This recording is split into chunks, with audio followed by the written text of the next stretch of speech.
कलयुग के विषय में चर्चा हो रही थी और यही था कि किसी विप्र के द्वारा शराब का सेवन कर लिया गया और विप्र की कोई ऐसी आदत हो गई है कि जिसने चोरी कर ली, जारी कर ली। महाराज, गलती से यदि कोई परगमन स्त्री का हो गया है, उस अपराध से क्षमा मिल जाती है, लेकिन उस विप्र को कहीं पर भी जगह नहीं है यदि वो चोरी करता है, कहीं पर भी जगह नहीं है यदि उसने शराब का सेवन किया है। केवल विप्र की बात नहीं, हमें समस्त मानव जाति के लिए बहुत सोचनीय विषय है कि यदि हम गंदी चीजों का खान पान करेंगे तो उसके बाद में हमारा कभी भी कदापि कुछ बनने वाला नहीं है। यदि हमको निकलना है इन सब चीजों से तो बहुत जरूरी है कि हमें बहुत अच्छे पदार्थों का सेवन करना चाहिए। क्यों गंदी चीजों का सेवन करके हम अपने जीवन को नष्ट करते हैं, बता दीजिए। और उसमें तो संपूर्ण रूप से कलयुग का वास है और हम खुद अपने पैरों पर ऐसे कुल्हाड़ी मारते हैं महाराज कि मरने के लिए तैयार रहते हैं। इसलिए बहुत सावधान रहकर अपने जीवन को यापित करने की आवश्यकता है। यहाँ पर इन दोषों से बचा जा सकता है। गलत तरीके का धन जिसने कमाया, अपने घर को बहुत तरह तरह से सामानों से सजा रहे हैं, ये ला रहे हैं, वो ला रहे हैं, उससे कभी भला नहीं होगा। ईमानदारी की कमाई के 5,000 10,000 रुपए भी तुम्हारी बरकत करेंगे और तुम्हारे जीवन में करोड़पति बनना लिखा है तो कोई रोक भी नहीं सकता है उसको। यदि बनना लिखा है तो अपने आप तुम घर बैठे बन जाओगे, तुम्हें पता ही नहीं चलेगा। और नहीं लिखा हुआ है तो चाहे पूरे दर दर की ठोकरें खा लो, पूरी दुनिया में कहीं पर भी तुम्हें जगह मिलने वाली नहीं है। जिसने भी लिया भगवत नाम का आश्रय, उसके जीवन में कभी किसी भी चीज की कमी नहीं आ सकती है। सावधानी से सोचने की आवश्यकता है भक्तजनों। यदि गलत तरीके का धन हमारे घर में आता है तो उसके लिए आता है, ठीक है, कलयुग का समय है, 1 नंबर 2 नंबर 4 नंबर 5 नंबर सब हो रहे हैं, लेकिन मार्जन ऐसे प्रकार से करना चाहिए कि बस उसकी शुद्धि हो जाए। और हम ये कहें कि हम शराब पीते हैं फिर हम कथा करा लें तो काम नहीं करेंगे। हम कहते हैं हम गलत से गलत कार्य कर रहे हैं, महाराज जी के चरणों में धन रख देंगे तो कल्याण हो जाएगा, नहीं हो पाएगा। हाँ नहीं, आपने ईमानदारी से कमाया अपनी तरफ से, उसमें भी पाप आया है। आपने अपनी तरफ से बहुत ईमानदारी से कमाया, आपको लग रहा है कि आपके धन में कोई भी ऐसा पाप नहीं है, लेकिन फिर भी उसमें पाप है। और उस धन के द्वारा यदि आप भगवत कार्यों में उसे लगा दोगे तो आपका धन शुद्ध हो जाएगा। पर डेलिबरेटली आप गलत से गलत कार्य कर रहे हैं और फिर सोच रहे हैं कि हम तो कथा करवा लेंगे, हम तो ये कर लेंगे, वो कर लेंगे, आपका धन शुद्ध हो जाएगा। नहीं, जिस ब्राह्मण के चरणों में उस धन को रखोगे वो ब्राह्मण भी अपवित्र हो जाएगा, उस ब्राह्मण के भी लेने के देने पड़ जाएंगे। इसलिए बहुत जरूरी विषय है भक्तजनों कि यहाँ पर गलत तरीके का जो धन आए उसे रोकने की आवश्यकता है। ऐसा कि एकदम अंधी पाप की कमाई आ रही है और हमें पता है कि एकदम गलत अनुचित है, फिर भी हम किए जा रहे हैं। फिर कहते हैं देवताओं को राजी कर ले, ठाकुर जी को राजी कर ले, लो अब भगवान के लिए पैसा लगा दिया, निकाल दिया, अब तो हम सही हो जाएंगे। कदापि नहीं हो पाएंगे, कदापि नहीं हो पाएंगे। बल्कि भगवान ऐसे धन को कभी स्वीकार नहीं करता। हरे कोई मंदिर का निर्माण हो रहा है, कहीं पे कथा हो रही है, यदि धन हमने लगाया, पवित्रता का धन था तो 5 रुपए भी लगाएंगे तो हमारे घर में बरकत होगी। बाकी यदि शराबी का धन लगेगा तो राम जी को भी रोना पड़ेगा, अरे मेरे मंदिर में किसी शराबी का धन लग गया, मेरा क्या होगा, मेरा क्या होगा। भगवान भी उसी धन को प्राथमिकता देता है जो शुद्ध है, परिपूर्ण है। हाँ, पंडित श्री गया प्रसाद जी का बहुत बड़ा सुंदर व्याख्यान आता है। बहुत बड़े अद्भुत कथाकार थे गया प्रसाद जी महाराज, जिनकी ब्रजमंडल में बहुत सुंदर समाधि लगी हुई है। कभी अवसर प्रदान हो तो जरूर अवश्य जाना चाहिए। अद्भुत कथाकार थे। एक रिक्शे वाला था, उनसे कहते थे भैया तुम मुझे 2 रुपया दे दो, 5 रुपया दे दे, 10 रुपया का आप मेरे से पैसा, अरे तू ईमानदारी से कमाता है, यदि तू चढ़ा देगा 5 रुपया 10 रुपया मेरी कथा पे तो फिर मेरी कथा महान हो जाएगी रे, क्योंकि तू बहुत मेहनत करके, तू श्रम करके धन को कमाता है। और मैं तुम्हें जानता हूं कि तुम साथ तो शराब भी नहीं पीते। कथा के ऊपर भी वो ही धन काम करता है भक्तजनों, जो धन एकदम शुद्ध हो जाए।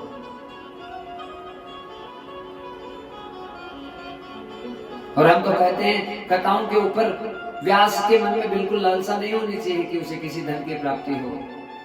अरे नहीं, जब आपने बीड़ा धर्म का उठा लिया, सत्य का उठा लिया, तो फिर धन किंचित मात्र भी आपके हृदय में नहीं आना चाहिए। आपकी पूर्ति, आपका आनंद भगवान अपने आप करेगा, जिसको उनको जहां से करना है। लेकिन तुम्हारे मन में इतनी सी भी चाह नहीं होनी चाहिए कि तुम्हारे कथा के ऊपर 500 का नोट चढ़ जाए या 100 का नोट चढ़ जाए, 200 का नोट चढ़ जाए। नहीं, कदापि तुमको नहीं सोचना है। तुम्हें बस पवित्रता के साथ में अपने कर्तव्य का निर्वहन करना है। महाराज, जब हमारे अंतःकरण में किसी भी प्रकार का लालच और लोभ नहीं होता है, तभी हम महान हो पाते हैं। और थोड़ा सा भी अंतःकरण में लालच और लोभ है तो ना तो कथा सुनने वाले का कल्याण हो सकता है, ना कथा गाने वाले और कहने वाले का कल्याण हो सकता है। परीक्षित जी ने स्वर्ण में स्थान दिया, कलयुग तो जोर जोर से हंसने लगा और पता था कि स्वर्ण का मुकुट राजा के ही घर में पड़ा है।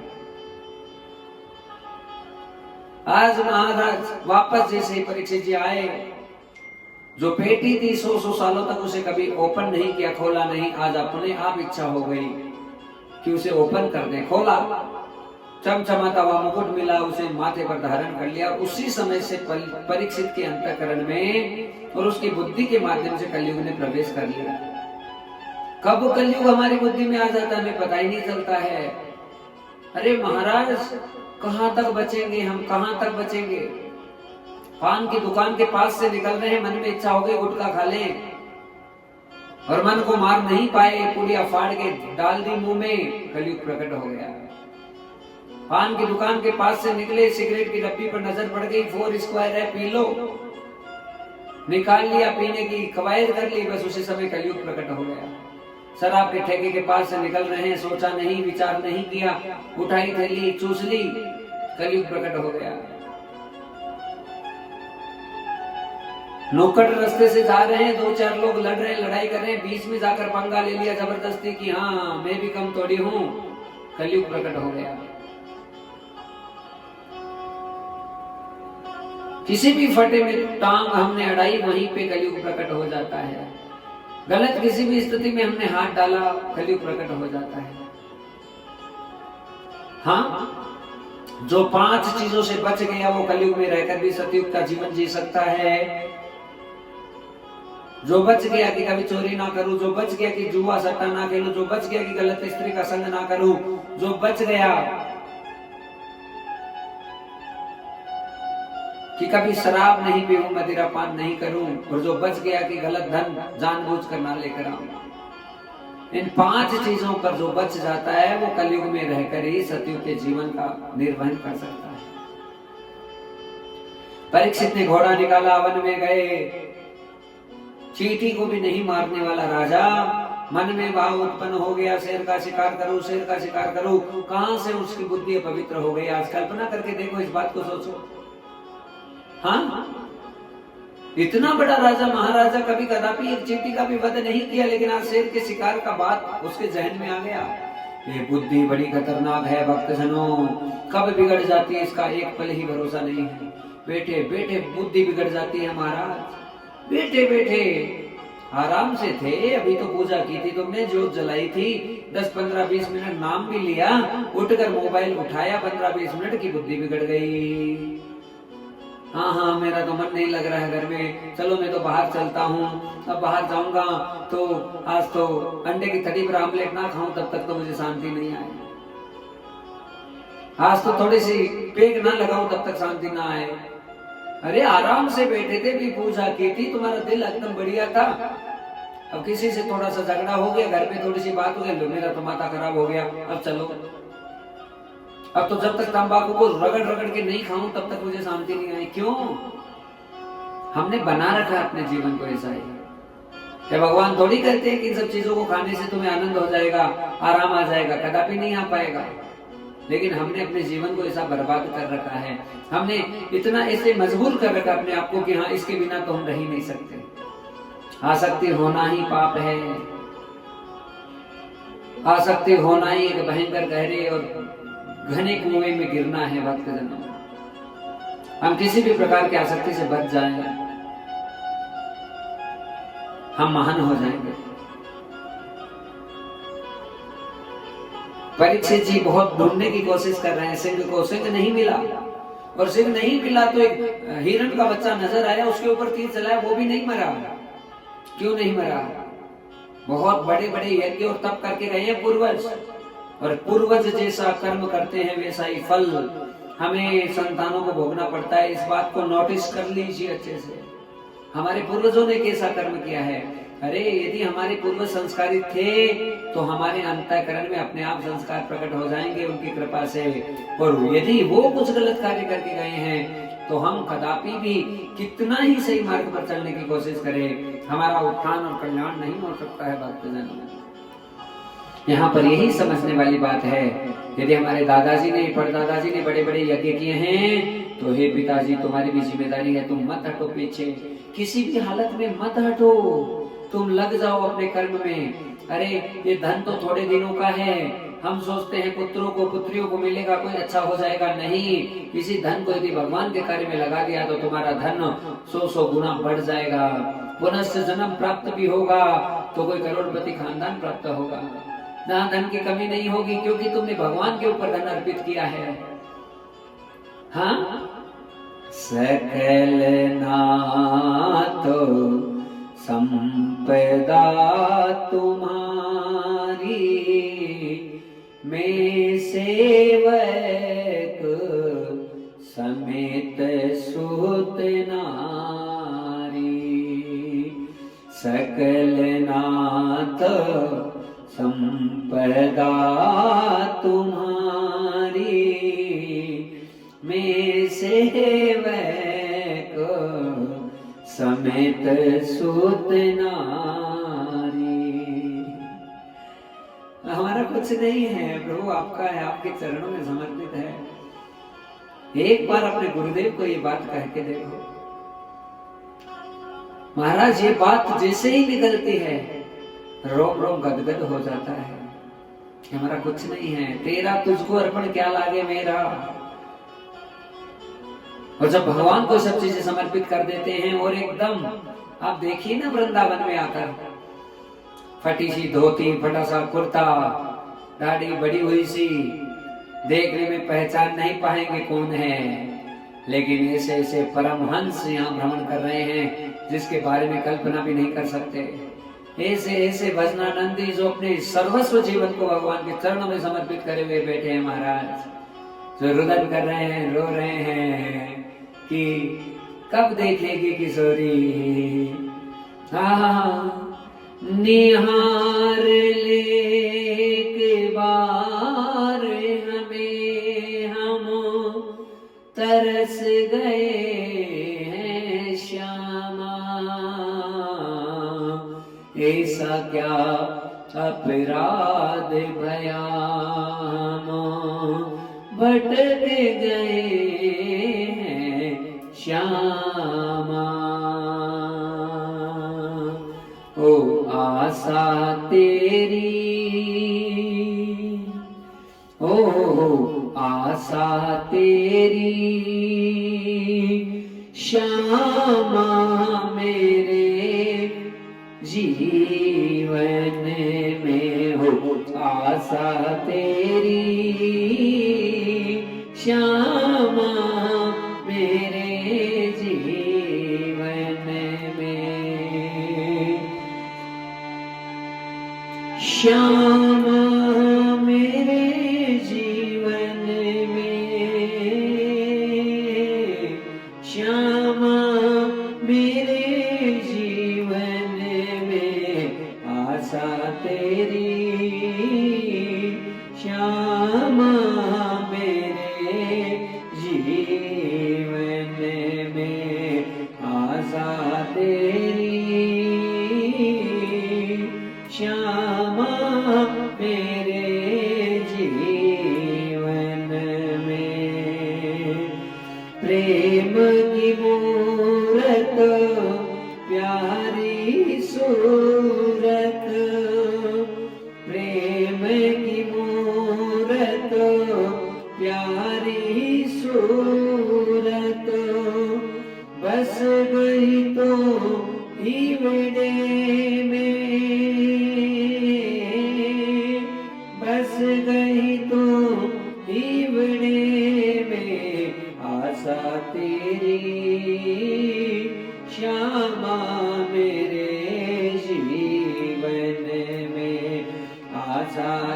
तेरी श्यामा मेरे जीवन में।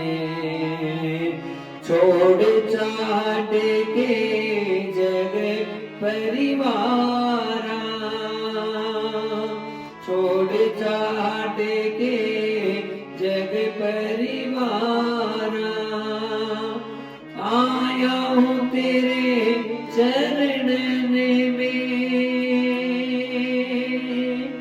आया हूँ तेरे चरणन में।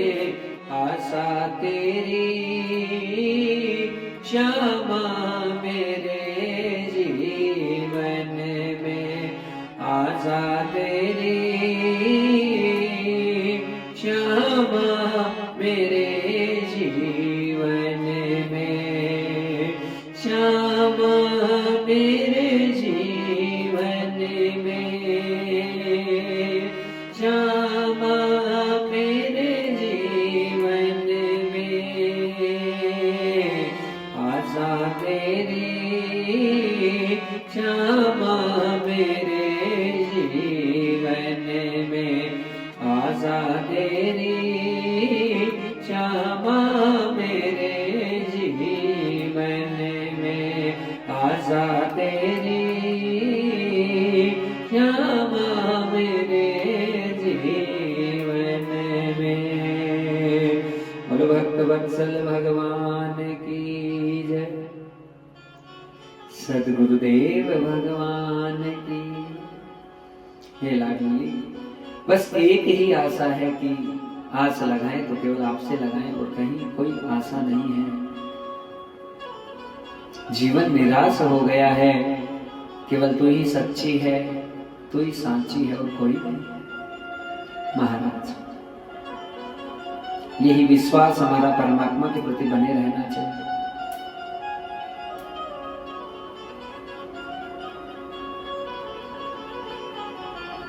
आज बड़ी अनुपम लीला मां भगवती की, जगदम्बा की भक्तजनों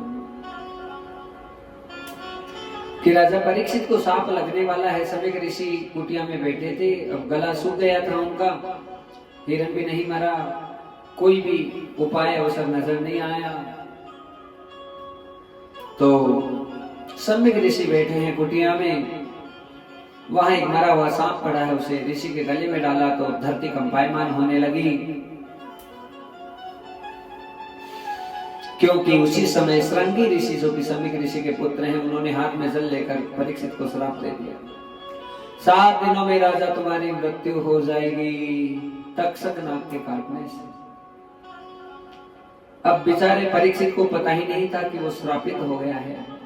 ऐसा ही हमारा जीवन है, हमको भी नहीं पता चलता है कि हम कहां कहां से अपराध को लेकर जी रहे हैं। ज्ञान में हो अज्ञान में हो अपराध बन जाता है तो उसका परिणाम आए बिना नहीं रह सकता, फल आता ही है निश्चित रूप से, और फल आता है तो रूह कांपती है। ना अच्छे भोग की कामना हो, ना बुरे भोग की कामना हो, समस्त भोग हमारी बुद्धि से खत्म हो जाए, तभी हमारा जीवन महान हो सकता है। परीक्षित जी वापस आए, मुकुट निकाला, बुद्धि शांत हुई, सोचने लगे मुझसे बड़ा अपराध भाई गया। मैं आज तक किसी का अपराध नहीं किया, लेकिन पहली बार, और ये एकदम सत्य है भक्तजनों, पहली बार राजा परीक्षित से ऐसी गलती हुई है। हम जानबूझकर गलती पर गलती करें तो भगवान कदापि माफ नहीं करता है, लेकिन यदि हमसे कोई गलती और त्रुटि बन जाती है परिस्थितियों के मुताबिक, तो भगवान हमें क्षमा कर देता है। आज महाराज परीक्षित जी हैं, उनसे यही अपराध हुआ, लेकिन उन्होंने प्रायश्चित कर लिया, और प्रायश्चित करके ही उन्होंने सबसे अच्छा कर लिया अपने जीवन में। हमसे कितनी ही बड़ी त्रुटि हो जाए, कितनी ही बड़ी गलती हो जाए, लेकिन यदि किसी बात का प्रायश्चित कर लिया जाता है कि हाँ हम गलत हैं, हमसे अपराध हुआ है, तो महाराज भगवान माफ कर देते हैं। हाँ, और जिसके प्रति यदि हमसे अपराध बनता है, उसके प्रति अंतःकरण से संवेदनाएं व्यक्त कर देनी चाहिए कि हाँ हम गलत हैं। कुछ भी नहीं बिगड़ेगा आपका, यदि आप अपनी गलती को स्वीकार कर ले तो आप आगे मार्ग प्रशस्त कर लेंगे अपना। और यदि आप अपनी अहम और अकड़ में बैठे रहेंगे कि नहीं मैंने तो कुछ नहीं किया है, तो वहीं से पतन की शुरुआत हो जाएगी। भक्तजनों, वैष्णव अपराध सबसे खतरनाक है। संत अपराध, भक्त अपराध बन ही जाता है। कहीं ना कहीं हम गलत विचारधाराएं संतों के, महात्माओं के प्रति ले आते हैं तो उसी समय अपराध बन जाता है। और उस अपराध का कहीं पर भी मार्जिन नहीं है। भक्ति द्रोह करा चाहते सिद्धंती जगत रहे, दुर्वासा दुर्मापन्न पूरा भक्त विनिंद है। दुर्वासा जी से जो अपराध हुआ था राजा अम्बरीश का, क्या स्थिति हुई थी हम सब जानते हैं इस बारे में। भक्त अपराध कभी क्षमा नहीं है। और जहन में, बुद्धि में, चित्त में एक बात पक्की हो जाए कि हम अभक्त हैं और सब भक्त हैं, हम किसी का भी गलत नहीं करेंगे, ऐसा भाव बने।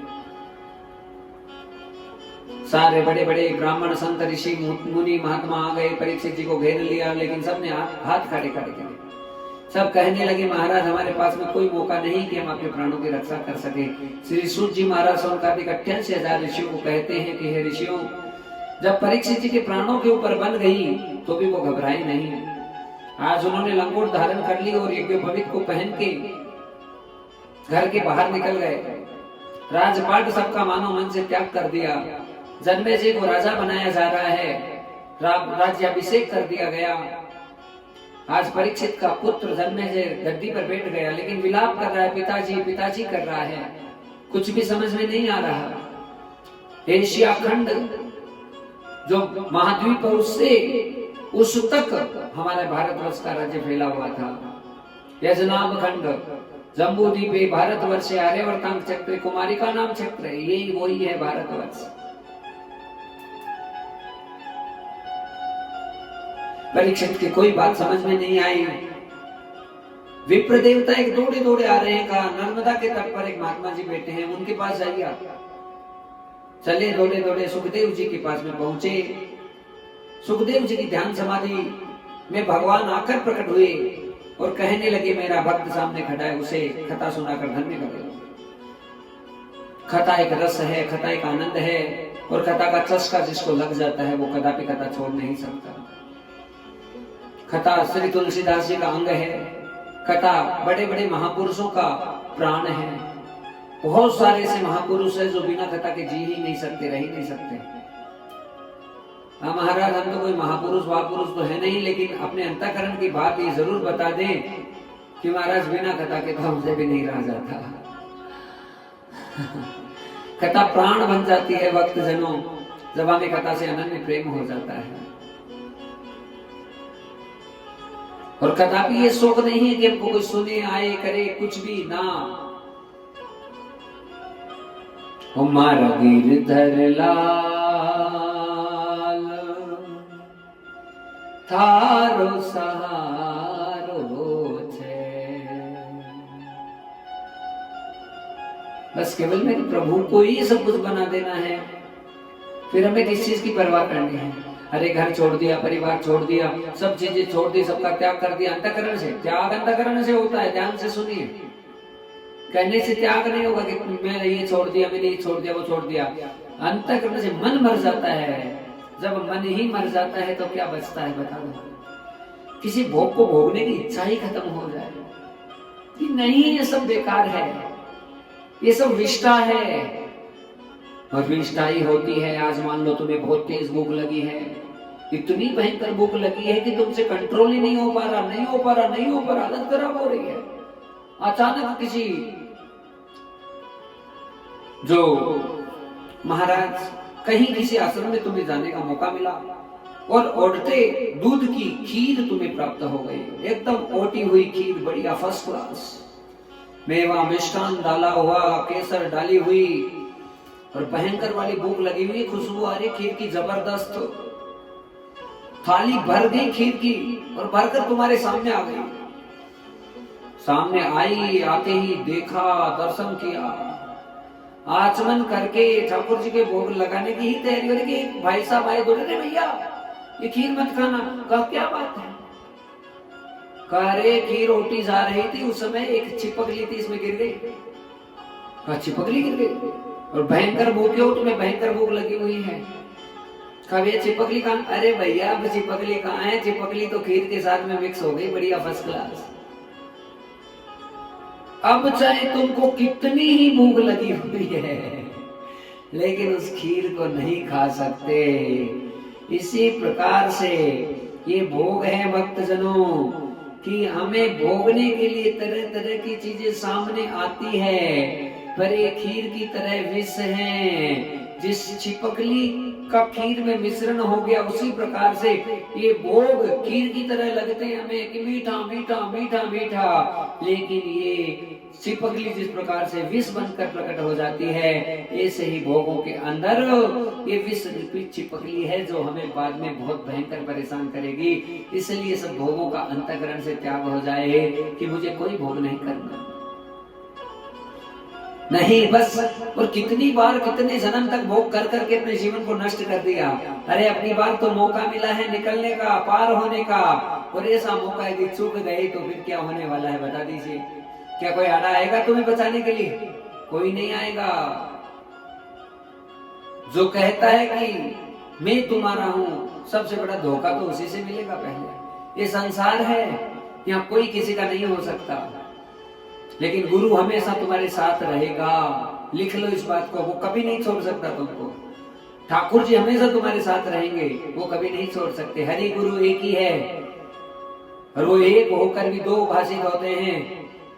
महाराज उन्हीं की लीला है, उन्हीं की कृपा और करुणा है। ये संसार तुम्हारे कभी कोई आड़ा नहीं आएगा। किसी भी रिश्ते को उठाकर देख लेना, लेकिन सदगुरु हमेशा तुम्हारे साथ रहेगा, क्योंकि वो तुम्हारे अंतःकरण में बैठा है। और कोई चीज अंतःकरण में बैठ जाती है तो वो कहां से दूर होगी बता दो। और कदापि इस भ्रम में मत रहना कि गुरु किसी शरीर का नाम है। कदापि इस भ्रम में मत रहना कि हरि और गुरु अलग है, वो एक ही है। महाराज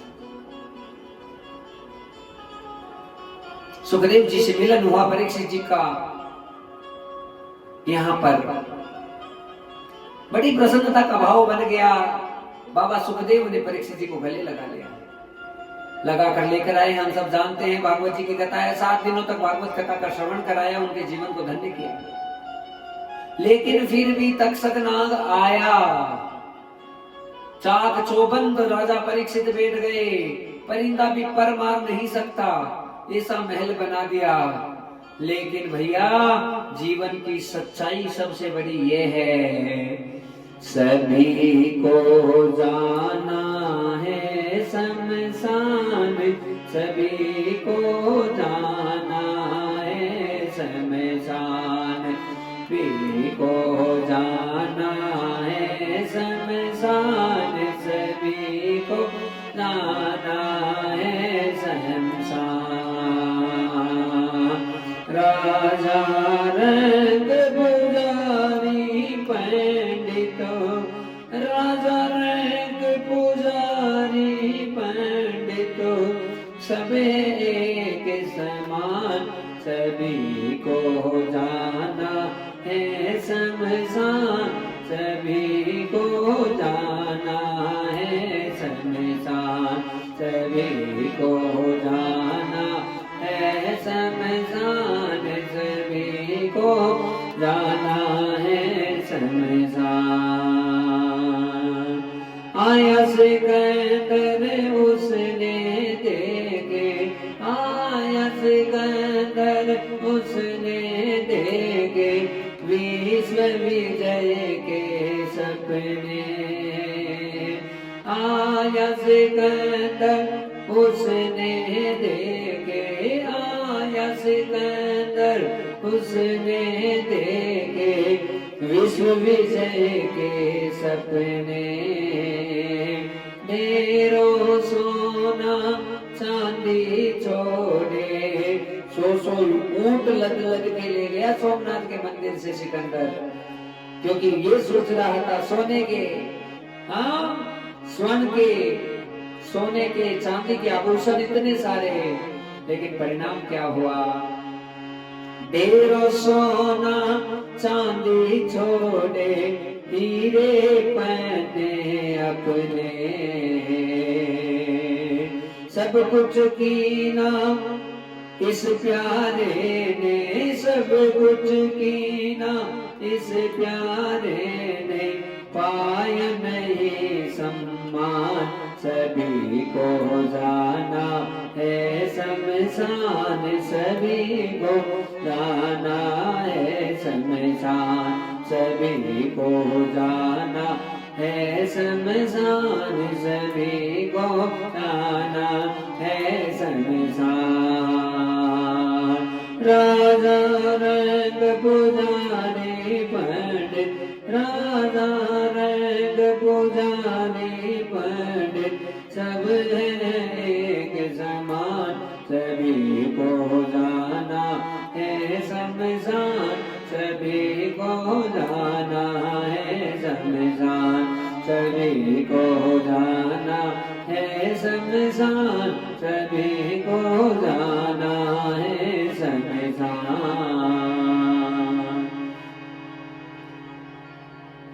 सबको एक दिन विदा हो जाना है भक्तजनों, कोई नहीं बचेगा यहाँ पे। लेकिन जिसने गुरु का आश्रय ले लिया, भगवान का आश्रय लिया, काल नहीं आएगा। शरीर तो छूटेगा भाई, सबका छूटता है लेकिन मौत नहीं आएगी, काल नहीं आएगा, मृत्यु आएगी। मृत्यु आना तो सबसे बड़ी सच्चाई है, पर आएगी फिर भी। गुरु लोक में प्रवेश कर जाएंगे, भगवत लोक में प्रवेश कर जाएंगे, जीवन धन्य हो जाएगा। चाक चौबंद कर दिया परीक्षित ने, एक परिंदा भी पर मार नहीं सके। रोहित तक्षक ने तैयारी कर ली उसी समय कश्यप ऋषि, जैसा कि कल बताया था कथा में, जा रहे थे परीक्षित का प्राण बचाने के लिए, लेकिन मन में धन की उत्कंठा थी। हम तभी किसी की रक्षा कर सकते हैं जब हमारे मन में कोई अभिलाषा ना हो। अरे धन की अभिलाषा आ गई, किसी प्रकार का मोह आ गया, माया आ गई, आप किसी की रक्षा नहीं कर सकते। धर्मम रक्षति रक्षिताम ततो धर्मम यतो जयम। और धर्म तभी पुष्ट होगा जब आपके अंतःकरण में कोई कामना नहीं है, आप इच्छा विहीन हैं, आप कुछ भी नहीं चाहते हैं इस संसार से, इस जग से, तभी आप किसी की सेवा करने के अधिकारी बन सकते हैं भक्तजनों। और इच्छा अभिलाषा बनी हुई है तो आप अभी पूर्ण नहीं हुए हैं। पूर्णता तो भगवान की ही रहेगी, परमात्मा ही पूर्ण है, लेकिन हम उनके अंश हैं। पर उनके अंश होते हुए यदि अंश की थोड़ी सी बात को जीवन में धारण कर ले तो हमारे जीवन का निश्चित रूप से कल्याण हो सकता है। और हमें इन्हीं सभी भावनाओं को, बातों को समझने और जानने की आवश्यकता है। आज अद्भुत और अनुपम लीला हो गई भक्तजनों की। जो परीक्षित हैं उन्होंने चाक चौबंद कर दिया, पर तक्षक ब्राह्मण का वेश बनाकर कश्यप ऋषि के सामने आ गया। कहां जा रहे हो? परीक्षित का प्राण संकट में, उसे बचाने जा रहा हूं। आप बचाओगे? हाँ बचाओगे तो प्रमाण करो। तुमको प्रमाण क्यों करूं? अरे महाराज कर दो, क्योंकि हो सकता है मैं इन सब चीजों का हिस्सा होगा। और देखते देखते ऐसी विष की फुफकार फेंकी कि हरा भरा पेड़ था उसे जलाकर भस्म कर दिया। कहा यदि आप कश्यप ऋषि हो, आप में ऐसी सामर्थ्यता है तो इस पेड़ को वापस हरा भरा करो। हाथ में जल लेकर ही छोड़ा कश्यप ऋषि ने, इतने सिद्ध थे हाथों हाथ। जो वृक्ष था भक्तजनों हरा भरा हो गया। कश्यप को पता चल गया कि यदि कश्यप ऋषि पहुंच गए तक्षक के पास में, राजा परीक्षित के पास में, तो उन्हें मैं नहीं डस पाऊंगा। खूब धन इत्यादि देकर कश्यप ऋषि को भेज दिया। और भला यदि कश्यप ऋषि के मन में धन का लालच और प्रलोभन ना होता तो तक्षक वहां उसकी पहुंच नहीं हो पाती। इस संसार में बीमारी कितनी भारी हो, उस हर बीमारी का इलाज है, लेकिन उसे हमें खोजना पड़ता है। आज उसी तक्षक ने सारी तैयारी कर ली है भक्तजनों, और आज जो है जा रहे हैं कहां पे? वही चाक चौबंद उस महल में राजा को झिमाने के लिए सेव का फल दिया जा रहा है। सेव के फल में इतना सा अणु मात्र कीटाणु बनकर तक्षक उसमें प्रवेश कर गया। अरे भाई मौत कैसे ही आ जाएगी, कोई नहीं रोक सकते। कितनी कांच की पेटी में पैक हो जाओ, अपने आप को कर लो, लेकिन मौत आएगी तब आकर तुम्हें लेकर चली जाएगी, तुम्हें एहसास ही होने नहीं देगी। हाँ, सोना पड़ेगा उस मृत्यु की सैया में।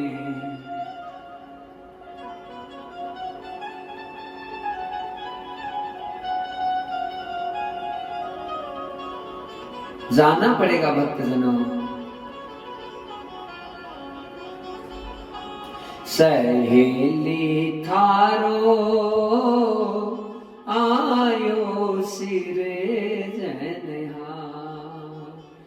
कब वो आ जाएगा अल्लाह नारायण और तुझे लेकर चला जाएगा। हाँ,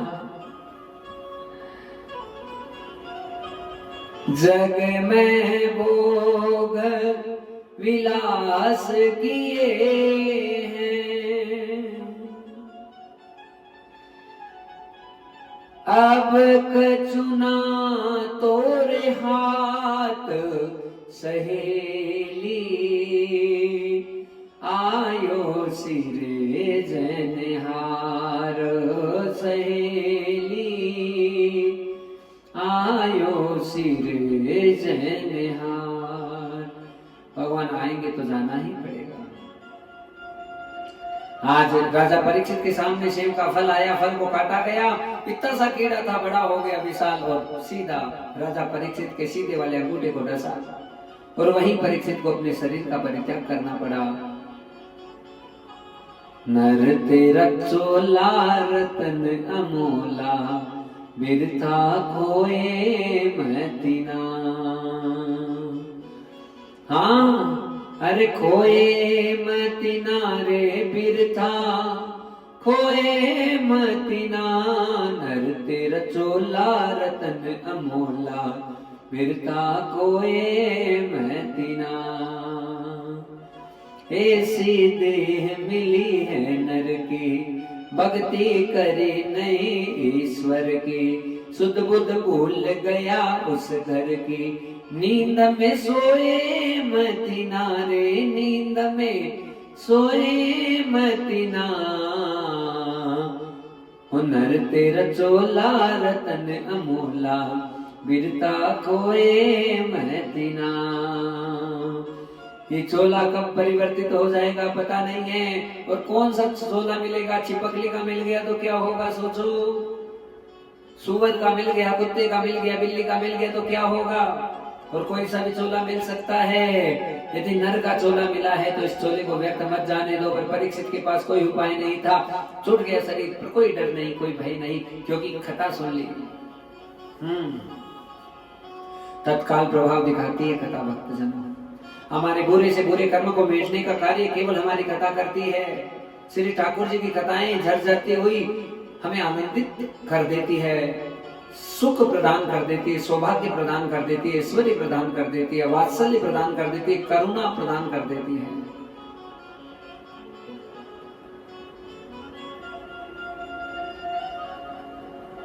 आज बहुत बड़ी विचित्र स्थिति का सामना हो रहा है। परीक्षित जी का शरीर छूट गया।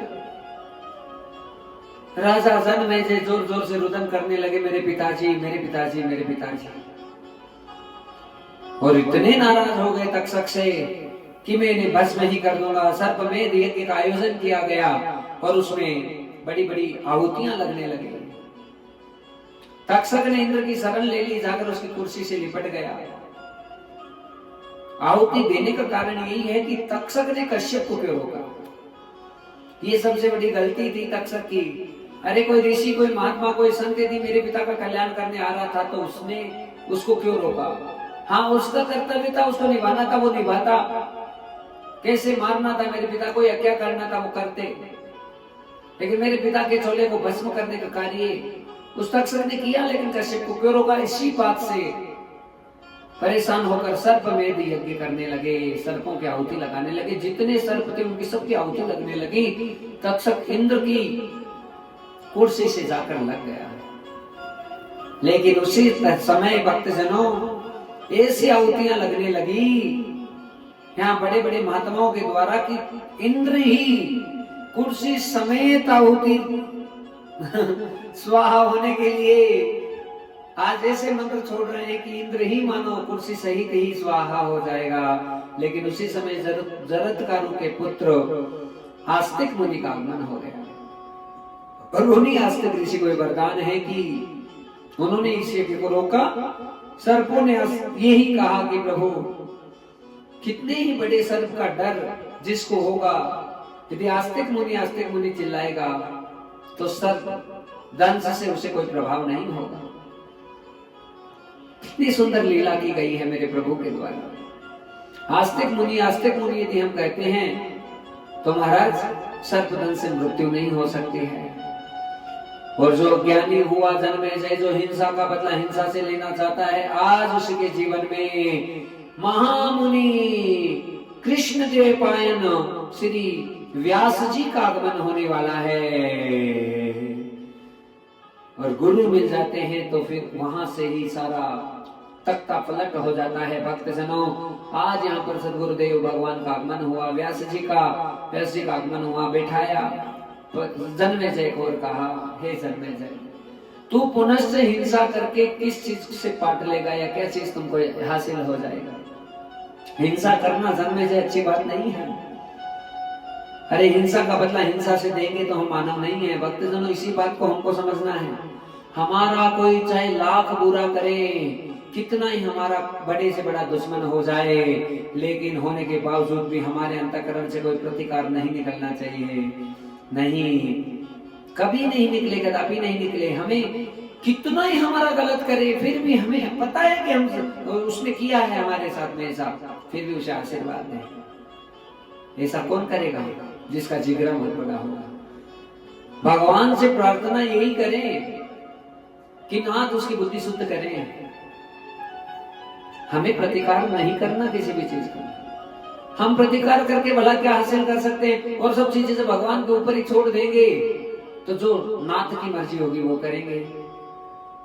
और बस ऐसा ही होना चाहिए। हमें कभी प्रतिकार नहीं करना है किसी भी बात का। पर होता है हमें सहन शक्ति की इतनी कमी है, हाँ, लैक ऑफ टॉलरेंस इतनी ज्यादा है भक्तजनों कि हम सोच ही नहीं सकते। थोड़ा सा भी हमें कुछ कह देता है तो हमें बर्दाश्त नहीं हो पाता है, और यही हमारे पतन का कारण बन जाता है। पूज्य रमन रेती वाले महाराज जी ने इतना सुंदर कहा है। हाँ, रमन रेती वाले महाराज जी जो इतने महान महाराज जी हैं कि बस साक्षात मानो नंद बाबा का ही अवतार है। इतनी सुंदर बातें कहते हैं कि जो सहेगा वो ही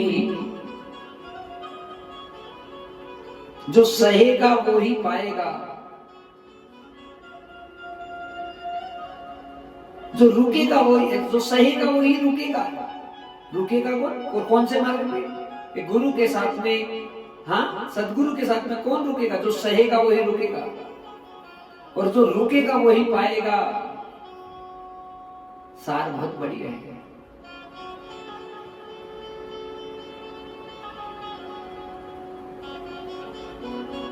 जिसने सहन कर लिया,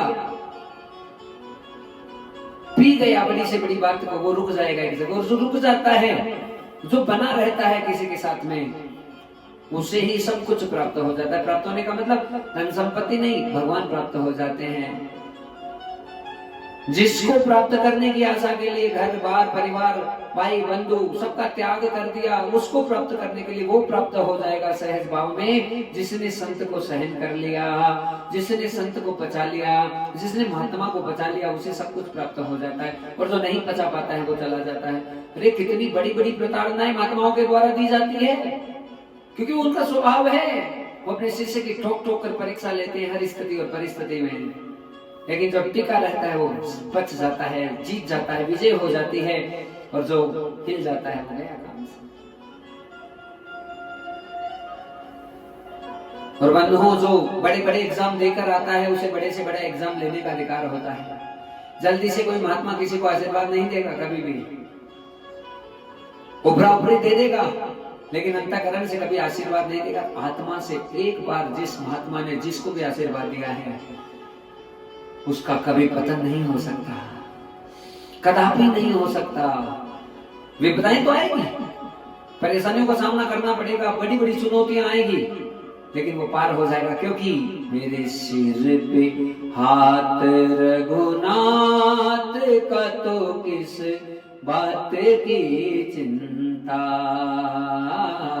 मेरे सिर पे हाथ रघुनाथ का तो किस बात की चिंता, हमें किस बात की चिंता, हमें किस बात की चिंता,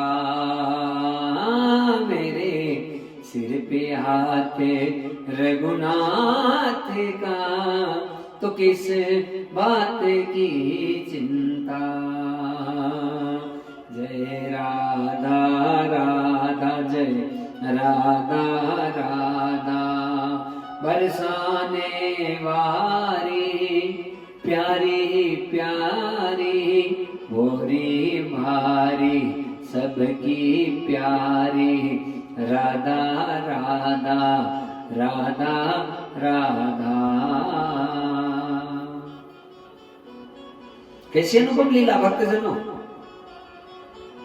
यहाँ पर जो जन्मे जी हैं, व्यास जी से मुलाकात हुई है। व्यास जी ने कहा अब तुम चिंता मत करो,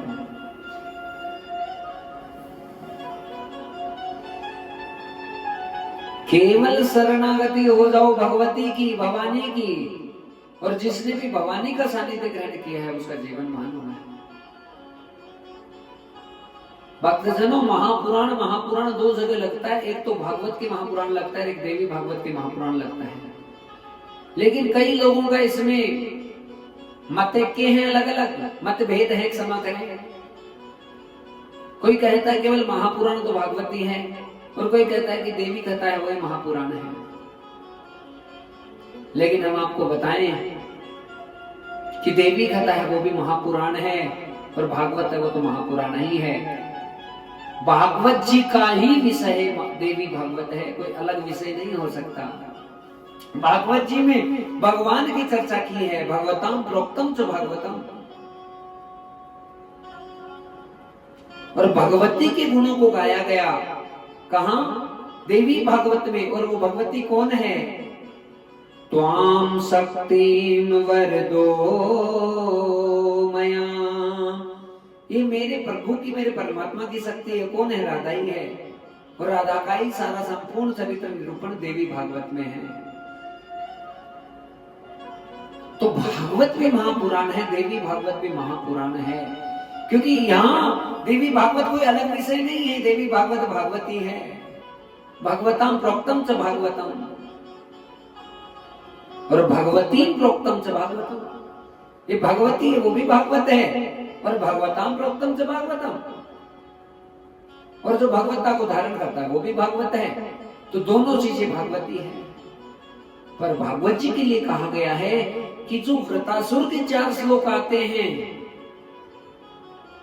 वो ही पूरी भागवत है।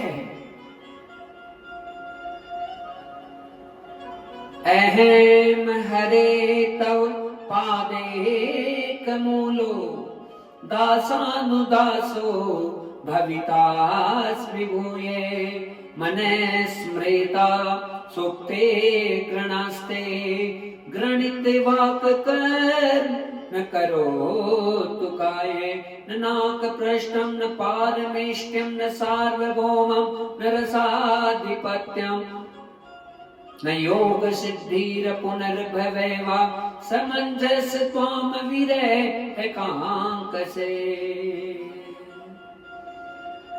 अजात पक्षा इव मातरं खगा, स्तन्ये यथा वत्सतराक्षुदार्ता, प्रियं प्रियं विसुदं विसुर्णा, मनोर्विन्दाक्षति द्रक्षते त्वाम, मम उत्तम श्लोके जनेषु शक्ति, संसार चक्रे भ्रमते स्वकर्मभिः,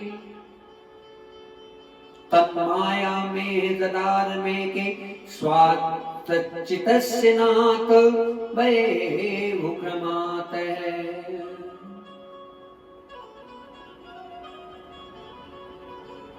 अजात पक्षा इव मातरं खगा, स्तन्येयता वत्सतराक्षुदार्ता, प्रियं प्रियं विसुदं विसुर्णा, मनोर्विन्दाक्षति द्रक्षते त्वाम, मम उत्तम श्लोके जनेषु शक्ये, संसार चक्र भ्रमते स्वकर्मभिः, तन माया मात्म जदार गे, स्वासक्त चितस्य नाथ प्रियात।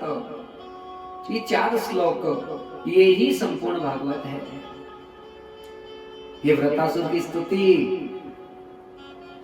ये व्याख्या गुरुदेव आप क्यों कर रहे हैं? ये व्याख्या इसलिए कर रहे हैं कि हम यदि देवी भागवत को समझना चाहते हैं तो पहले हमें भागवत जी का श्रवण करना पड़ेगा, क्योंकि भागवत जी की संपूर्ण शक्ति ही देवी भागवत है। भगवान की चराचर शक्ति कौन है? चराचर बोध में शक्ति श्री राधा रानी है, और श्री राधा रानी यदि चराचर शक्ति है भक्त जनों, तो श्री राधा का ही संपूर्ण चरित्र देवी भागवत में गाया गया है। कितनी बार हमने देवी भागवत सुनाई है, उसमें श्री कृष्ण राधा इतना वर्णन है महाराज, अद्भुत। ये गंगा कौन है? साक्षात राधा का ही स्वरूप है, जो श्री कृष्ण राधा से ही प्रकट हुई है।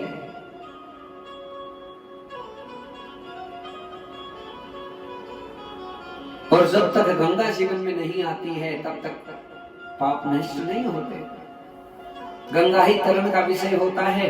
जो भी साधक साधना में तल्लीन होते हैं और जिनको सब मृत्यु से परे जाना है, तो उसे गंगा का आश्रय भी लेना पड़ता है।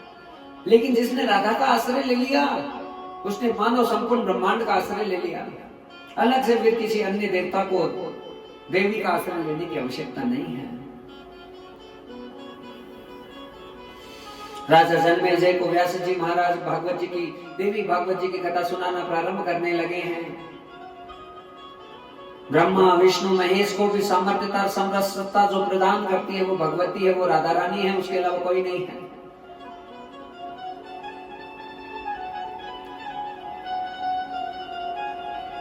सतोगुण से ब्रह्मा की उत्पत्ति, विष्णु की उत्पत्ति हुई, और विष्णु की नाभि से रजोधर्म को प्रकट करने के लिए ब्रह्मा उत्पन्न हो गए, और ब्रह्मा की प्रकृति से ही तमोगुण को प्रदर्शित करने के लिए रुद्रों के शिव की उत्पत्ति हुई।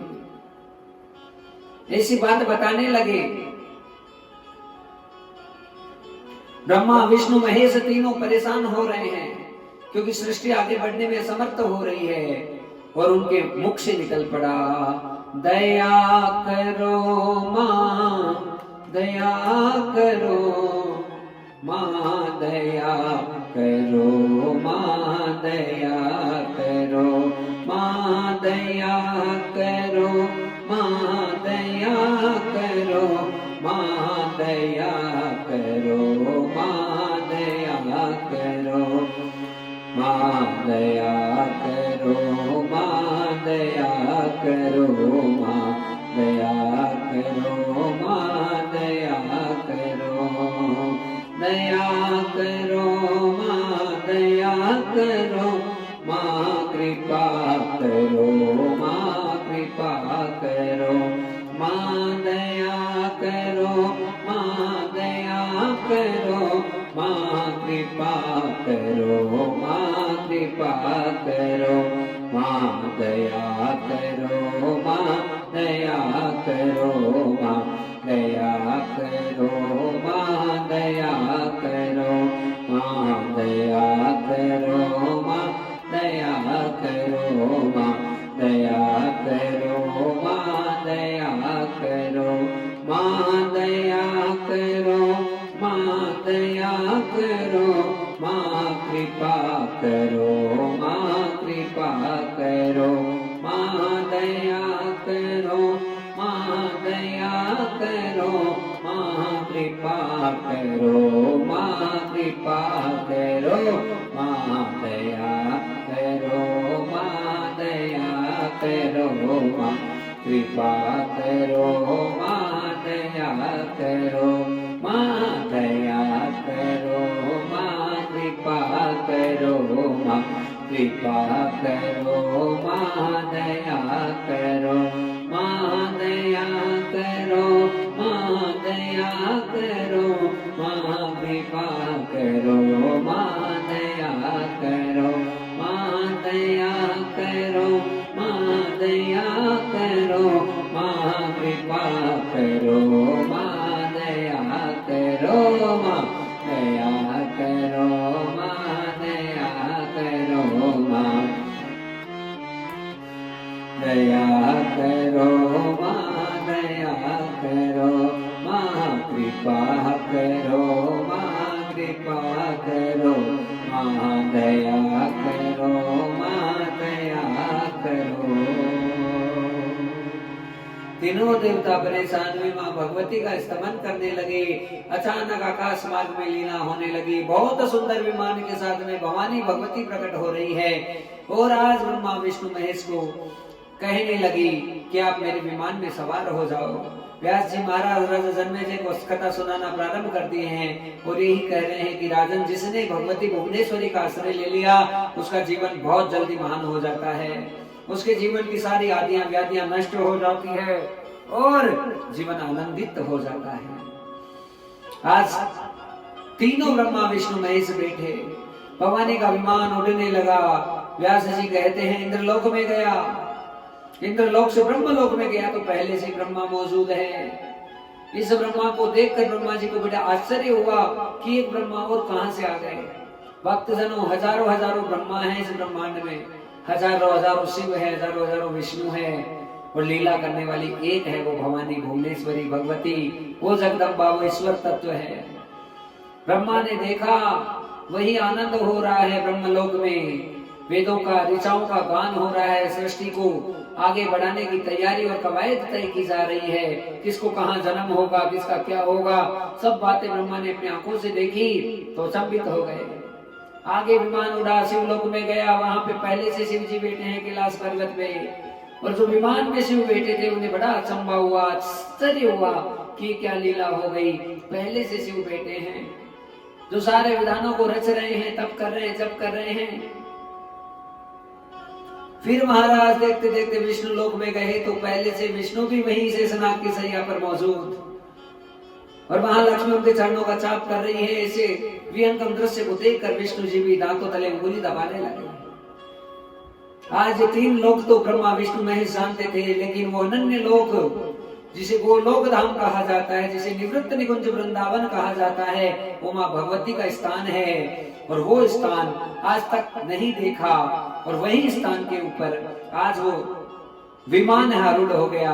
लेकिन जैसे उस स्थान में प्रवेश करने लगे तभी ब्रह्मा विष्णु महेश स्त्री रूप में परिणत हो गए, क्योंकि गोपी भाव से ही उस लोक में जाया जा सकता है, अन्यथा जाने का कहीं भी कदापि कोई संभव मामला नहीं बैठ सकता है।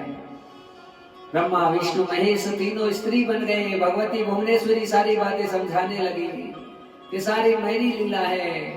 अचंभित हो गए, काफी समय तक भुवनेश्वरी ने वहां रखा। आज पुनश्च ब्रह्मा विष्णु महेश को वही पुरुष शरीर प्रदान किया और महाकाली, महालक्ष्मी और महासरस्वती इनके साथ में दे दी, और तीनों को आदेश दे दिया कि मधुकेटव को जहां विष्णु ने वध किया था उसी स्थान पर जाओ और वहीं तुम्हारे साथ में कछु लीला होगी। आज उसी स्थान पर गए, भुवनेश्वरी वापस प्रकट हुई और आज्ञा प्रदान करने के लगी। जगदम्बा कहने लगी कि ये जो स्थान है, इसी स्थान पर तुम लोगों का उद्गम माना जाएगा और यहीं से तुमको सृष्टि को बढ़ाना है। हे ब्रह्मा, तुम्हें सृष्टि का सृजन करना है, विष्णु तुम्हें सृष्टि का पालन करना है, और हे शिव तुम्हें सृष्टि का संहार करना है। तीनों को जिम्मेदारी दे दी।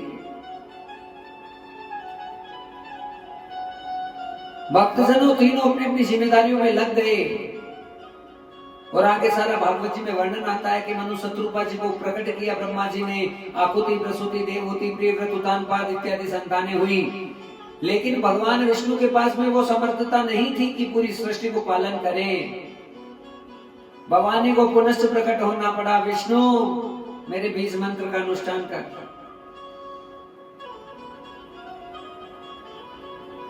10 करोड़ बीज मंत्र विष्णु जी के द्वारा जपे गए। भगवती प्रसन्न हुई, प्रकट हुई और प्रकट होकर कहने लगी कि मैं तुम्हें समर्थता प्रदान करती हूँ कि तुम सारे विश्व का पालन पोषण करोगे और तुम्हारे शरीर को ग्रहण करके मैं इस धरती के ऊपर अवतार लूंगी। हाँ, सात्विकता किसमें है, सतोगुण किसमें है? विष्णु जी में ज्यादा है। तो उसे विष्णु जी के शरीर को माँ भगवती भुवनेश्वरी लेती है। और वैसे ब्रह्मा विष्णु महेश तीनों में ही, तीनों एक रूप में व्याप्त विष्णु में ही व्याप्त होते हैं और उसी में भवानी भगवती भुवनेश्वरी प्रकट होकर अवतार लेकर अपनी सारी लीलाओं का संवहन करती है। हे राजा जन्मेजय, जो जिसने विष्णु का भी कल्याण कर दिया, जिसने विष्णु को भी मार्ग प्रशस्त करवा दिया, जिसने मुझे ज्ञान प्रदान कर दिया, जिसने शिव का कल्याण उद्धार कर दिया, वो भगवती भुवनेश्वरी है। केवल उसी की शरण में जाओ। अरे केवल एक नाम रटने वाला उतित्य नामक ब्राह्मण भगवती के परम पद को प्राप्त हो गया, जिसे केवल एक नाम पता चला, ओम ऐं ओम ऐं ओम ऐं। ये गोविंद का पुत्र हुआ, जो एक महान ऋषि के द्वारा यज्ञ से प्रकट हुआ था, लेकिन यज्ञ में आहुति सही ढंग से यजमान ने दी नहीं, तो ये पागल सा पुत्र हो गया। और यही उतित्य नाम का पागल सा पुत्र जब जंगल में चला गया, तो एक किरात एक सूरज के पीछे आया दौड़ा दौड़ा, लेकिन उस उतित्य पर उससे पहले कृपा हो चुकी थी किसी ऋषि की, संत की, महात्मा की। और किसी महात्मा के आश्रम से जब परिवार वालों ने इसे निकाल दिया था घर से, तो एक ही नाम उसे प्राप्त हुआ, ओम ऐं ओम ऐं। मंत्र पूरा नहीं आता इसे, ओम ऐं ओम ऐं ओम ऐं ऐसा करता। और ऐसा रट्टा मारा, ऐसा रट्टा मारा कि अंतःकरण में मानो भगवती भुवनेश्वरी इसके प्रकट थी। और जो किरात आया था सूरज को ढूंढने के लिए, जो कि झाड़ी में छुप गया था, उसी उतित्य को पूछा कि मेरा सूरज देखा? तो बहुत ज्ञान की बात कही कि जो नेत्र देख सकते हैं वो सुन नहीं सकते, और जो कान सुन सकते हैं वो, जो इंद्रियां देख सकती है वो सुन नहीं सकती, और जो इंद्रियां सुन सकती है वो देख नहीं सकती। ये बात बिल्कुल समझ में नहीं आई किसके? उसकी रात में वो चला गया, लेकिन सारा देव समाज इस वाणी को सुन पड़ा। और उसी समय उतित्य के ऊपर फूलों की वर्षा हो गई कि कितना ज्ञानी हो गया, कितना पागल था, कितना ज्ञानी हो गया। व्यास जी कह रहे हैं जन्मेजय केवल और केवल भगवती भुवनेश्वरी का परिचय है। अरे जन्मेजय बड़े ध्यान से सुनना, कैसे उस भक्त सुदर्शन का कल्याण किया साक्षात भगवती ने। राजा कुशध्वज, उसकी दो पत्नियां थी, एक का नाम लीलावती, का नाम मनोरमा। लीलावती ने एक पुत्र को जन्म दिया और दूसरा सुबल नामक पुत्र को जन्म दिया, और जो मनोरमा थी उसने सुदर्शन नामक पुत्र को जन्म दिया। लीलावती का पुत्र बड़ा था, राजा ने अपने छोटे पुत्र को राज्य के ऊपर अभिषेक करवा दिया, छोटे वाले का। और ये बात जो लीलावती का पिता था युद्धाजीत, उसके बर्दाश्त नहीं हुई। उसने आकर लड़ाई झगड़ा मोल कर दिया और उस राजा का ही वध कर दिया। बात ज्यादा बढ़ गई, मनोरमा को अपने पुत्र सुदर्शन को लेकर भागना पड़ा। हे जन्मेजय, कहां उसे रास्ता मिलता, सब जगह थोड़ा धन लेकर भाग रही थी। समय इतना विपरीत था कि धन भी किसी के द्वारा छीन लिया गया। परेशान होकर वो एक ऋषि की कुटिया में गई, और उन ऋषि का नाम था भरद्वाज। युद्धाजीत को पता चल गया कि भरद्वाज मुनि की कुटिया में वो रह रही है मनोरमा, और उसे घेरने की तैयारी हो गई। लेकिन भरद्वाज ऋषि ने कह दिया चिल्ला चिल्ला कर कि तुम्हारी हिम्मत और सामर्थ्यता नहीं है, यदि तुम मनोरमा के वास्तव में वीर समझते हो तो हाथ लगा कर दिखाओ, उसे छू कर ही बता दो, तब तुम्हें मान लेंगे। और उसे नहीं छू सकते भक्तजनों, क्यों नहीं छू सकते? इसलिए नहीं छू सकते क्योंकि मनोरमा ने सानिध्य भरद्वाज ऋषि का ग्रहण किया है। अरे शरणागत की रक्षा करना मेरा कर्तव्य है, और तुम्हारी इतनी सामर्थ्यता नहीं है कि तुम इसे छू कर भी दिखा दो। विश्वामित्र जी और वशिष्ठ जी का प्रसंग सुना दिया कि नंदनी गाय चुराई थी। विश्वामित्र जी ने एक ब्राह्मण को दूध देने की कोशिश की, तो विश्वामित्र जी के भी लेने के देने पाट दिए थे वशिष्ठ जी ने। इसलिए यहां से निकल जाओ, युद्धाजीत के पास कोई चारा नहीं था, चला गया। और वही सुदर्शन भरद्वाज ऋषि के पास रहकर बीज मंत्र का जाप करने लगा। ओम ऐं ह्रीं क्लीं चामुंडाय विच्चे। पूरा मंत्र आए नहीं उसे, केवल ओम ऐं ह्रीं क्लीं, ओम ऐं ह्रीं क्लीं, ओम ऐं ह्रीं क्लीं। लेकिन ऐसा रट्टा मारा महाराज, बचपन से ही हम यदि किसी बालक को सिखा देते हैं तो वो बालक महान हो जाता है। इसलिए अपने बच्चे को शुरू से भजन सिखाने की कोशिश करो। अरे बचपन में उसकी आदत हो गई, उसका जीवन महान हो जाएगा। और भजन के बिना ऐसी कोई चीज नहीं, कोई सामर्थ्यता नहीं है जो तुम्हारे बालकों को महान करेगी। पूरी दुनिया में ब्रह्मांड में डोल कर देख लेना, कोई मतलब नहीं है इस दुनियादारी का। इस दुनिया का सबसे बड़ा सार केवल भजन है, भगवान की कथाएं हैं, सत्संग है, कीर्तन है, श्रवण है, और कोई मतलब और कोई लेना ना देना इस संसार में। बड़े से बड़े भोग को कर लो, क्या मिलेगा? विष्ठा मिलेगी महाराज, और कुछ नहीं मिलेगा। दुख मिलेगा, परेशानी मिलेगी, संताप मिलेगा, चिंता मिलेगी, व्याकुलता मिलेगी, और कुछ प्राप्त नहीं होगा। इसलिए भोग वृत्ति में अपने जीवन को ना लगा के केवल और केवल भगवान अपने चरणों को समर्पित कर दीजिए। वही सुदर्शन ने इस मंत्र का ऐसा जाप किया, ऐसा जाप किया भक्तजनों, काशी नरेश की जो वो पुत्री थी शशिकला उसका नाम था, उसके स्वयंवर की तैयारी होने लगी। शशिकला को सपने में मां भगवती जगदम्बा ने दर्शन दिए, कहा तू यदि स्वयंवर में चुनेगी तो केवल सुदर्शन को चुनेगी। और महाराज सुदर्शन जो कि भरद्वाज ऋषि के यहाँ से सीधा उस स्वयंवर में जाने की तैयारी करने लगा। संपूर्ण सेना को लेकर युद्धाजीत आ गया, बीच रास्ते में घेर लिया सुदर्शन को, मारने की चेष्टा हुई, लेकिन बस जो भगवान पर आश्रित हो जाता है, ध्यान से इस बात का श्रवण कर ले, एक एक रोम रोम रोमांचित हो रहा है। भक्तजनों, जिसने भगवान का आश्रय ले लिया, परमात्मा का आश्रय लेकर जिसने अपने जीवन को भगवान को समर्पित कर दिया, क्या उसे मौत आ सकती है? नहीं आ सकती है। भुवनेश्वरी भगवती भवानी खड़ी हो गई, अरे दुष्टों, तुम मेरे भक्त का बाल विवाह का नहीं कर सकते। आज देखते देखते भवानी जगदम्बा 18 भुजाओं के साथ में युद्धाजीत की संपूर्ण सेना का विनाश कर दिया, युद्धाजीत का वध कर दिया, और सुदर्शन का मार्ग प्रशस्त कर दिया कि तुम स्वयंवर में जाओ। स्वयंवर में सुदर्शन चला गया, और वहीं आज मनोरमा के पुत्र सुदर्शन का बहुत अच्छा दिन आने वाला है। आज वही शशिकला जिसने स्वप्न में दर्शन किए थे सुदर्शन के, आज जाकर सीधी माला पहनाई और शशिकला सुदर्शन को प्राप्त हो गई। इसलिए धन प्राप्त हो गया हमेशा हमेशा के लिए, और जीवन की धन्यता सिद्ध हो गई। काशी नरेश के रूप में नियुक्त हो गया सुदर्शन, लेकिन उसने एक चीज नहीं छोड़ी, उसने भवानी की भक्ति नहीं छोड़ी। उस भक्ति को, उस भाव को पकड़े रखा, और दुनिया में सबसे पहले मंदिर निर्माण का जो कार्य किया गया वो सुदर्शन के द्वारा ही किया गया है। लिख लीजिए इस बात को।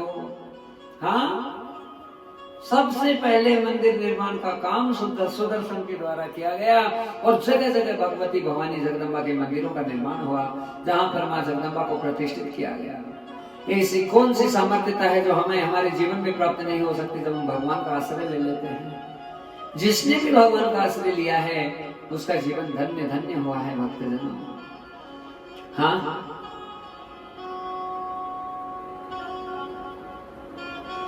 सुदर्शन को शशिकला प्राप्त हो गई, मनोरमा की खुशी का ठिकाना नहीं रहा, लेकिन सब चीजें बनी तो केवल संत के माध्यम से बनी। भरद्वाज ऋषि कृपा नहीं करते तो ऐसा नहीं हो पाता, और उन्हीं भरद्वाज ऋषि ने कृपा की कि साक्षात यहाँ पर सब कुछ प्राप्त हो गया सुदर्शन को।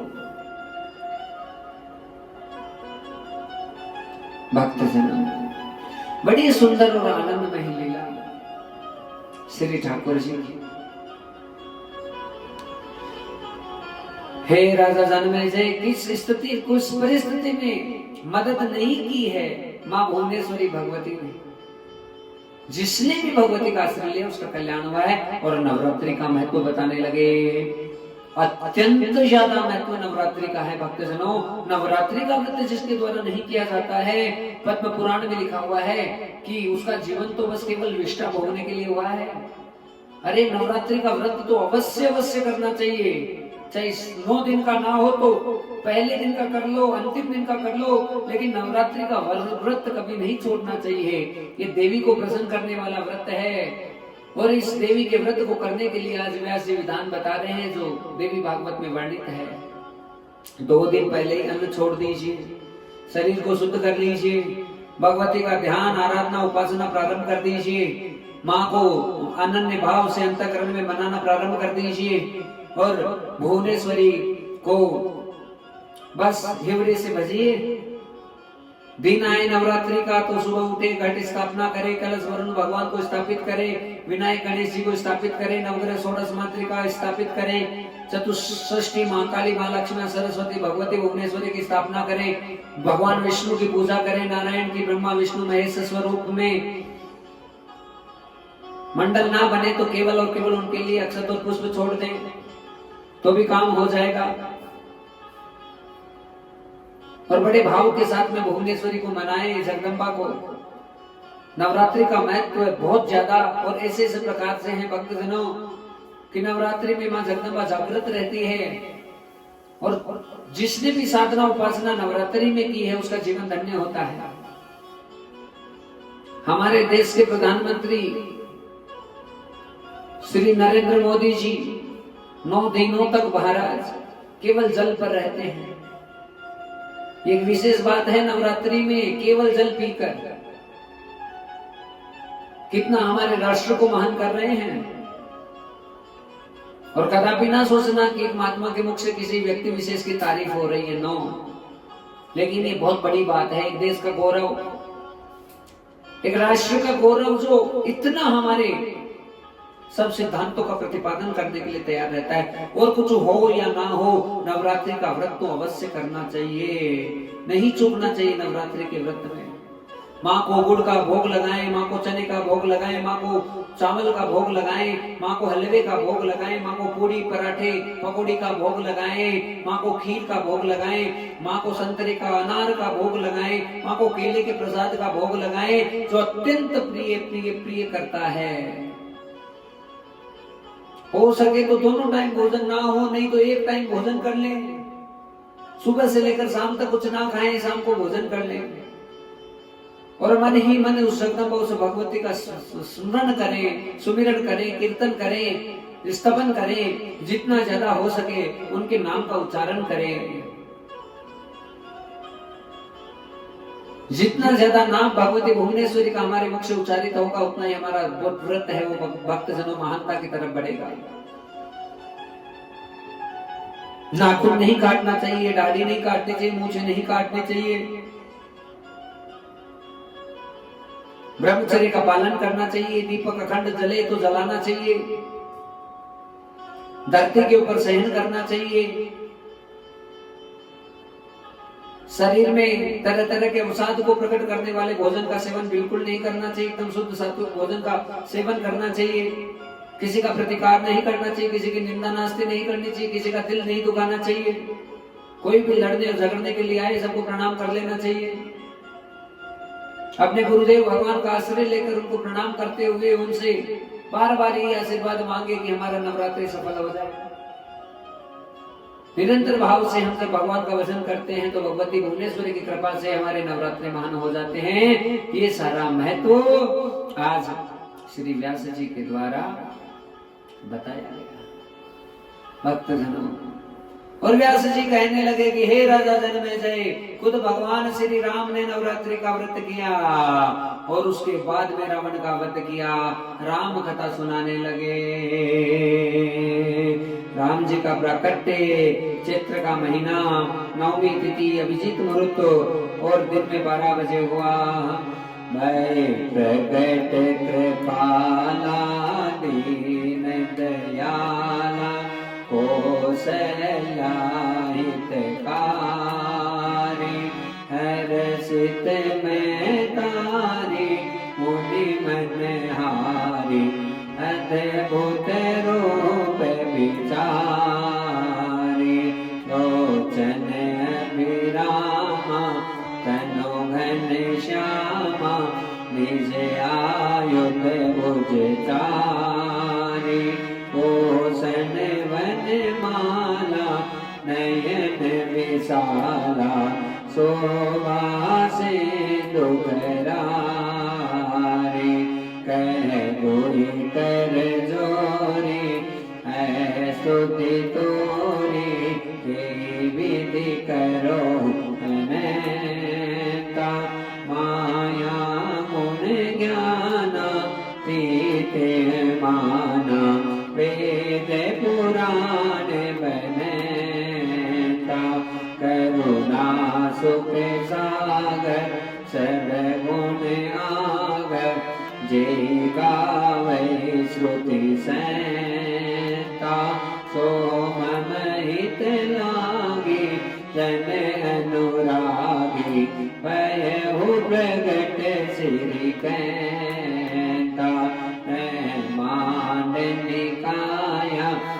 निर्मित माया, रोम रोम प्रतिवेद कहे, मन उर सोवासी ये उपहासी, सुनत धीर मति धीर न रहे, उपजा जग ज्ञान प्रभु मुस्काना, चरित बहुत विधिहीन जय, कही कथा सुहाई मातु जाई, जेहि प्रकार सुत प्रेम लय, माता पुनि बोली सोमति डोली, तजहु तात रूपा, कीजे शिशुलीला अति प्रिय शीला, ते सुख परम अनूपा, तुनि बचन सुजाना रोदन ठाना, होय बालक सुर होबा, यह चरित से गावे हरि पद पावे, केन परई भव गोपा, विप्र देनु सुर संत हृदय, लीन मनुष्य अवतार, निज इच्छा निर्मित तनो, माया गुण गोपाल, सियापति माया गुण गोपाल, सियापति माया गुण गोपाल। बोलो भक्त वत्सल भगवान की जय। मेरे प्रभु का अवतार होता है, भक्तों का कल्याण और उद्धार करने के लिए ठाकुर जी आते हैं। राम जी का जन्म हुआ, बाल लीलाएं अद्भुत हुई, विश्वामित्र जी का आगमन हुआ, दोनों बालक लखन और राम को लेकर चले गए।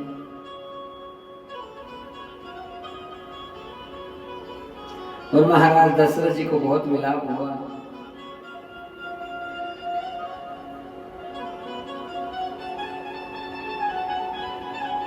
ताड़का का उद्धार भगवान के द्वारा हुआ, सुबह वो मारीच का कल्याण हुआ, अहिल्या का उद्धार हुआ, स्वयंवर में गए, नगरवासियों को दर्शन दिया, बगीचे में सीता जी से मुलाकात हुई, वापस स्वयंवर में आए, धनुष का भंजन किया, सीता जी को लेकर आए।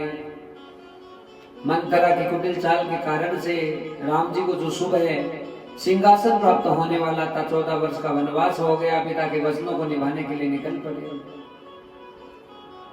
सुतीक्षण जी साथ आए और गंगा जी के तट पे, जो कि निषाद रात से मुलाकात हुई, फिर गंगा पार करके केवट का कल्याण करके भरद्वाज मुनि के आश्रम में गए, अत्रि ऋषि के आश्रम में गए, अनुसुईया और सीता जी की भेंट हुई, अगस्त ऋषि के आश्रम में गए, पर्णकुटी बनाई, पंचकुटी पे चित्रकूट में क्षमा करें, और वहां पंचकुटी का निर्माण हुआ। फिर उसके बाद जो है शूर्पणखा आई तो उसके नाक कान काट दिए, खरदूषण को लेकर आई, खरदूषण का वध भगवान ने किया। शूर्पणखा रावण के पास गई, मामा मारीच ने सारी लीला की, मारीच हिरण का भेष बन के आया, राम जी को मजबूर कर दिया सियाजों ने, चले गए, पीछे पीछे लखन जी को भी जाना पड़ा, इधर साधु का भेष बनाकर रावण आया, सीता जी का हरण करके लेके चला गया। गिद्धराज जटायु ने अपने प्राणों का बलिदान किया लेकिन बचा नहीं सके, राम जी वापस आए, बहुत आवाज लगाई सीता सीता सीता, लेकिन सीता कहीं नजर नहीं आई। आनंद और मंगल का विषय हुआ कि भक्तजनों पंपा सरोवर पर गए, 9 दिनों तक इन्होंने पूजा पाठ किया, जटायु जी को महान गति प्रदान की, सबरी जी के आश्रम में आए, बेरों का भोग लगाया, और महाराज किष्किंधा की तरफ जाने का आग्रह हुआ, हनुमान जी से मुलाकात हुई, सुग्रीव से मुलाकात हुई, बाली का वध हुआ, सुग्रीव के द्वारा 4 दिशाओं में सेना भेजी गई, संपाति के द्वारा सीता का जाना गया कि लंका में सीता बैठी हुई है। हनुमान जी का वहां गमन हुआ, बड़ी बड़ी लंकनी इत्यादि का विनाश श्री हनुमान जी ने किया, विभीषण जी का कल्याण किया, माता सीता से मिलकर वापस आए। उससे पहले रावण ने पूंछ में आग लगाई तो हनुमान जी ने लंका जलाई। पुनश्च राम जी के पास आए, सेतु का निर्माण करने लगे, तभी मां भगवती अंतःकरण से प्रेरणा देने लगी राम जी को कि अश्विन के नवरात्रे शुरू हो रहे हैं। हे राम, यदि रावण पर विजय प्राप्त करना चाहता है तो मेरी शक्ति को अपने अंतःकरण में धारण कर, और बिना शक्ति के राम भी अधूरा है, बिना शक्ति के कृष्ण भी अधूरा है। किशोरी जी है तो राम है, हाँ किशोरी जी है तो कृष्ण है, बिना किशोरी जी के राम और कृष्ण का कोई अस्तित्व ही नहीं है। आज इसी बात की पुष्टि करने के लिए भक्तजनों यहाँ पर बड़ी सुंदर लीला श्री रघुनाथ जी ने की, और 9 दिनों तक निराहार रहकर माँ भगवती का भजन किया। पूरे नवरात्रि को तैयार किया, बड़े बड़े पंडितों को बुलाया, अनुष्ठान करने लगे, नमान पारायण होने लगा, देवी की कथा का श्रवण करने लगे। अष्टमी की रात्रि है, माँ भुवनेश्वरी 18 भुजाओं के साथ में राम जी की सपने में प्रकट हो गई, और प्रकट होकर कहने लगी, राम आपकी विजय निश्चित है, आप लंका पर चढ़ाई करो, मैं आपके अंतःकरण में बैठूंगी और रावण का विनाश में ही करूंगी।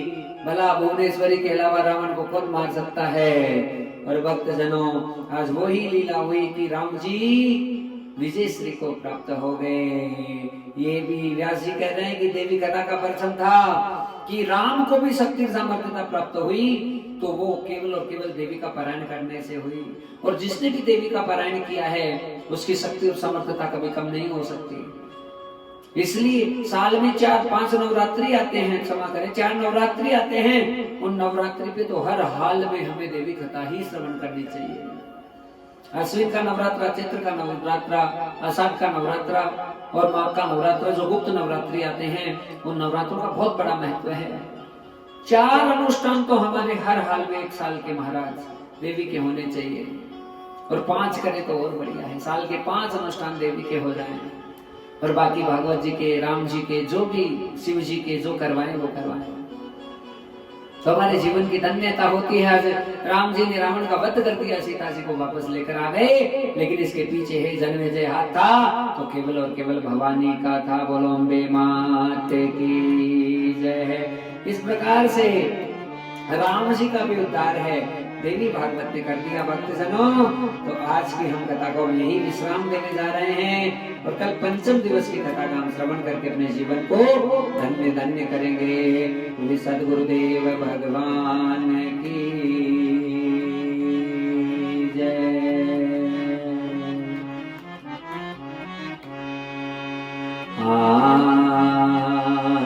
राधा रासेश्वरी रम्या कृष्ण मैत्रादी देवता सर्वाद्या सर्ववन्द्या वृंदावन विहारिणी वृंदा राधा रमा शेष गोपी मंड पूजिता सत्या सत्य परा सत्य भामा श्री कृष्ण वल्लभा रस भानु सोता गोपी मूल प्रकृति ईश्वरी गांधर्वा मूल प्रकृति गोपी मूल प्रकृति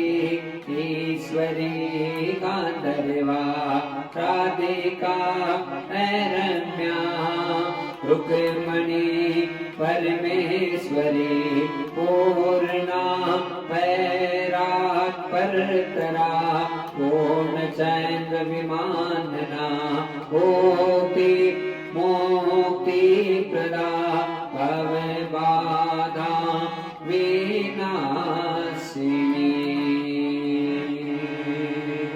बोले भक्तवत्सल भगवान की जय। ओ अम्बे तू है जगदम्बे काली, जय दुर्गे कब्र वाली, तेरे गुण गाए भारती। ओ मैया हम सब उतारे तेरी आरती। माँ बेटे का है इस जग में बड़ा निर्मल नाता, माँ बेटे का है इस जग में बड़ा निर्मल नाता। माँ पूत कपूत सुने हैं पर न, पूत कपूत सुने हैं पर न, माता सुने न कुमाता सब पे करुणा बरसाने वाली, अमृत बरसाने वाली, दुखियों के दुखड़े निवारती। ओ मैया हम सब उतारे तेरी आरती। ओ अम्बे तू है जगदम्बे काली, जय दुर्गे खपर वाली, तेरे ही गुण गाए भारती। ओ मैया हम सब उतारे तेरी आरती। नहीं मांगते धन और दौलत, ना चांदी ना सोना, माँ नहीं मांगते धन और दौलत, ना चांदी ना सोना। माँ हम तो मांगते माँ तेरे मन में, हम तो मांगते माँ तेरे मन में, एक छोटा सा कोना सबकी बिगड़ी बनाने वाली, लाज बचाने वाली, सतियों के सत्य को संवारती। ओ मैया हम सब उतारे तेरी आरती। ओ अम्बे तू है जगदम्बे काली, जय दुर्गे खबर वाली, तेरे ही गुण गाए भारती। ओ मैया हम सब उतारे तेरी आरती। जो हो शांति अंतरिक्ष शांति, पृथ्वी शांति राप है, शांति रोगदय है, शांति वनस्पति है, शांति विश्व देवाः, शांति ब्रह्म शांति, सर्वं शांति, शांति शांति, सामा शांति रेदिम है। ओम जगने न जग में जंति देवास्तानि धर्मानि कृतमान्य आसन्न है, तेहनाकं महिमान ससन्ति पूर्वे साध्याः सन्ति देवाम। हरि ओम। राजाधिराजाय विशेषाय नमो ब्रह्माय वैश्वर्णाय गुरुमय समय कामाय काम कामाय ब्रह्म कामेश्वरो वैश्वर्णो ददातु कुबेराय वैश्वर्णाय महाराजाधिपतिये नमः। सेवंति काल गुलशन पट पाट लाभे, पुण्या गजादि कर वेलल साल पुष्पे, बेल वै प्रभावी तुलसी दल मंजुरे वे, त्वां पूजयामि जगदीश्वर में प्रसिद्ध है। नाना सुगंधि पुष्पाणि यथा कालोज्वानि च पुष्पांजलि मया दत्तो गृहाणं परमेश्वर है। सुमन सुगंधित सुमन ले सुमन सुदृष्टि सुजान, पुष्पांजलि अर्पण करो भगवान करो स्वीकार ओंकारेश्वर। मंत्र पुष्पांजलि समर्पयामि। बोली जगदम्बे मात की जय, श्री ठाकुर जी महाराज की जय, वृंदावन धाम की जय, व्यास जी महाराज की जय, शंकर भगवान की जय, सदगुरुदेव भगवान की जय।